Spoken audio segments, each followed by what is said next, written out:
unboxing natin to. So, first time kong order no sa Samsung Shop app. Yung app nila sa Android as a phone. So, yan na, dumating na yung package, siniliver mismo ng Samsung. So, check natin. Kasi yung cellphone ko nabasag. Kaya order ako sa Samsung app dahil tinatamad na rin naman akong lumabas. Hindi na rin ako lalabas sa traffic, magmamaneho, pipili at pipilma ng mga form doon sa Samsung store. Dito, i-deliver right to your doorstep. Haya! So, wala tayong cutter ba? Bagay sa akin Okay ba? Mukhang killer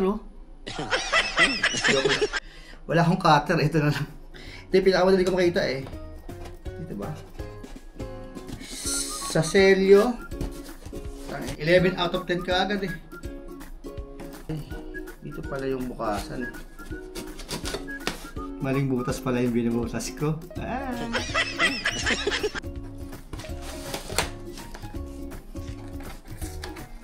Dali lang pala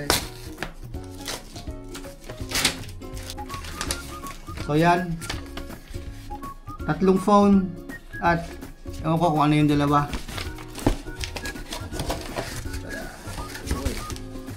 Yan, Samsung mismo.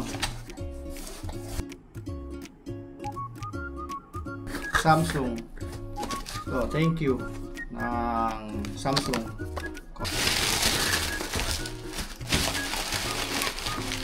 So many trees died for this packaging. Okay, ito A06, A16 at ito, yay! S25 yung freebie na case at dalawang charger.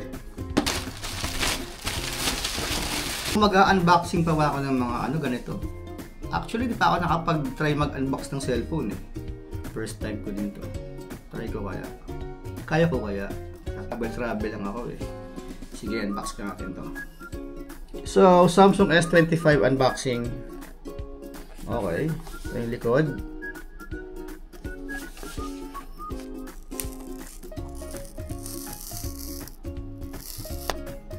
Ang sarap ng tunog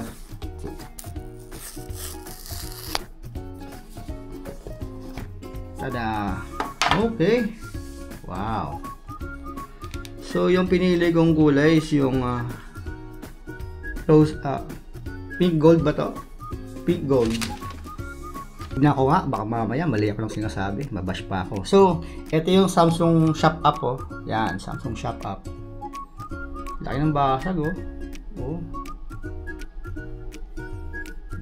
So, ang color niya is titanium pink gold. So, exclusive lang siya sa Samsung Shop app.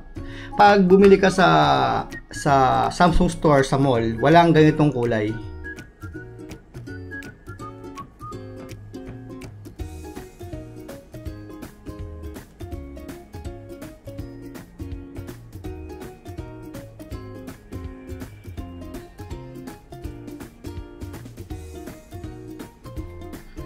Medyo mas malaki na yung camera at mas magaan.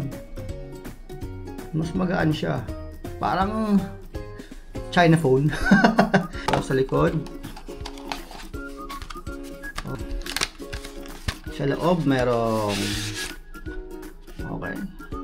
yung SIM injector at USB at manipis na manual. Tsaka hindi na siya maano sa kamay. Kasi ito, yung mga lumang Samsung, meron tong pointed. Pag matagal kang nakakapit na ganyan, yan ang sakit sa kamay. Ano mo yan? Ang galing na si Samsung, ginawa na niyang medyo ergonomic, Medyo hindi na siya patulis. Kaya pag nakaganon ka, hindi masakit, S Pen. Okay. Ito yung katangi-tanging dahilan ba't ako nagsa-Samsung. Dahil magandang mag-edit ng picture pag may S Pen. Mas madali mag-edit. Ito Ito ang hindi kayang gawin ng iPhone. Galing ako sa iPhone dati. Mahirap mag-edit ng mga small details nang walang S Pen. Ito kasi talagang pwede mong i-pinpoint yung gusto mong i-edit na kulay gamit ang S Pen. Yun ang pinaka most advantage ng Samsung sa iPhone.